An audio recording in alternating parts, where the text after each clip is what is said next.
Morning guys, another cemetery today. As you can see in the background, we're out with the small right stander today. You'll notice some of these areas are really small, but get you a bit of footage on a couple of areas just to show you how good the right stander is in these small areas. As you can see, little tight spaces like that where you're not going to get anything else in, so this machine will come spin in and out of areas like this once very easily, so we'll get you some footage. Stay tuned. So as you can see guys, the main problem with this site is the moles. We did get someone in last year who managed to get rid of them for a few months, but then they came back. This land adjoins farmers' fields, so it seems to be when the farmer starts ploughing or doing anything, the moles tend to look for new homes, and the cemetery is the easiest spot, so it's an ongoing problem. First job on arrival on site, we sort of get a bucket out and get the worst off rather than spread them everywhere. But it also means that some parts of the site don't look great because you're driving through mud, for a better word. So what we tend to do is we cut it a little bit higher. We cut this on 37 mil, so about 1.5 inches. Any lower and we'd just be ploughing it and rotivating it, and it would look, I mean, we get it looking well, to be fair. I mean, the residents think we do a good job considering what we're up against, so we're quite happy with what we achieve. But if it was if it didn't have the moles and everything, we could probably cut it a bit lower and provide a better quality of cut. It is relatively a flat cemetery. We have some cemeteries that are undulating, but this tends to be relatively flat. Obviously the moles burrow and things, and over time that might affect the area, because once they're burrowing, areas are going to drop and become uneven.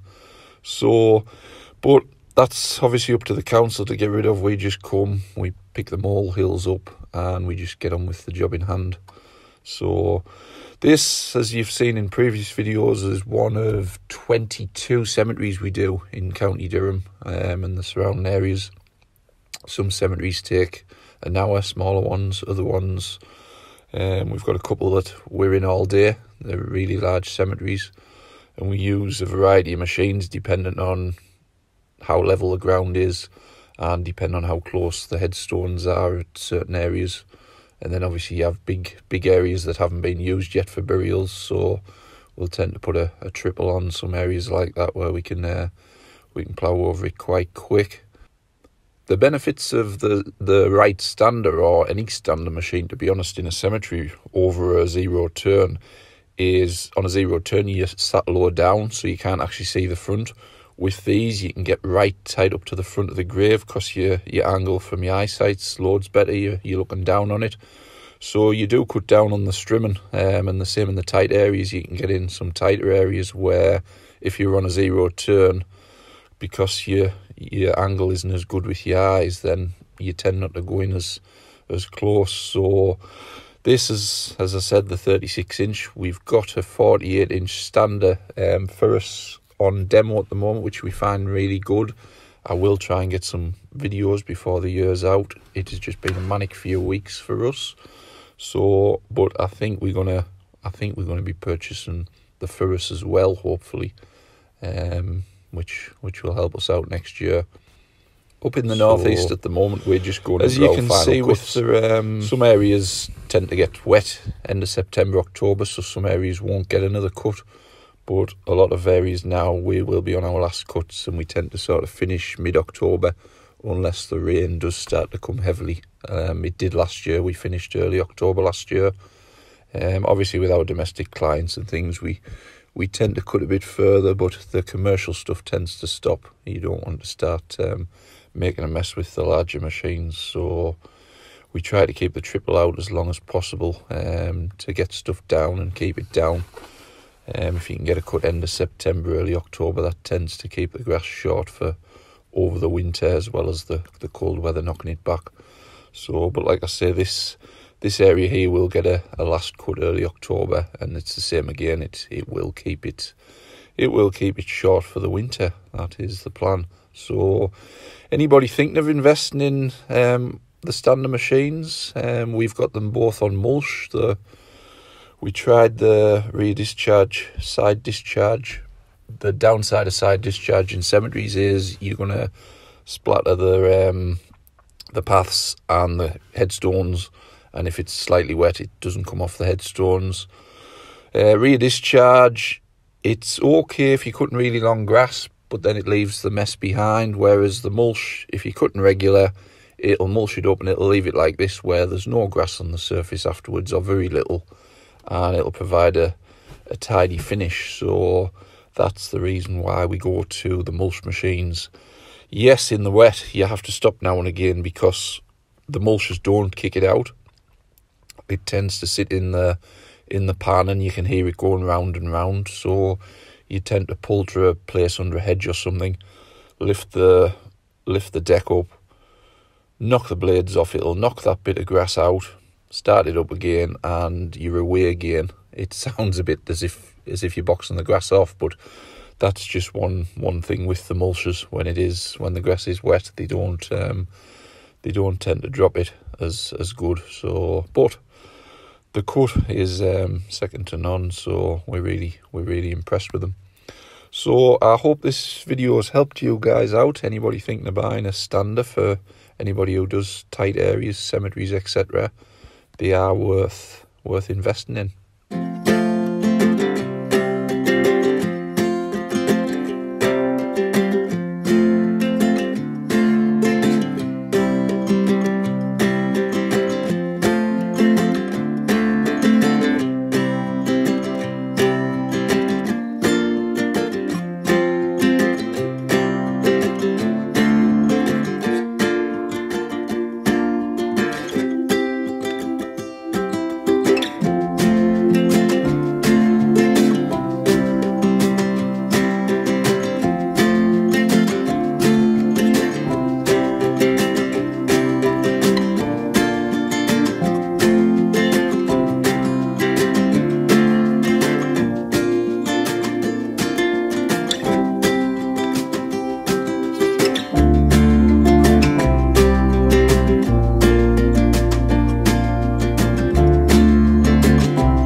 So that's the finished job, guys.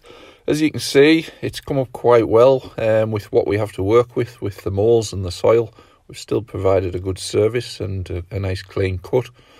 As you can see, a lot of tight areas there, what we wouldn't get anything larger into. But finished job is quite happy with the finished job overall.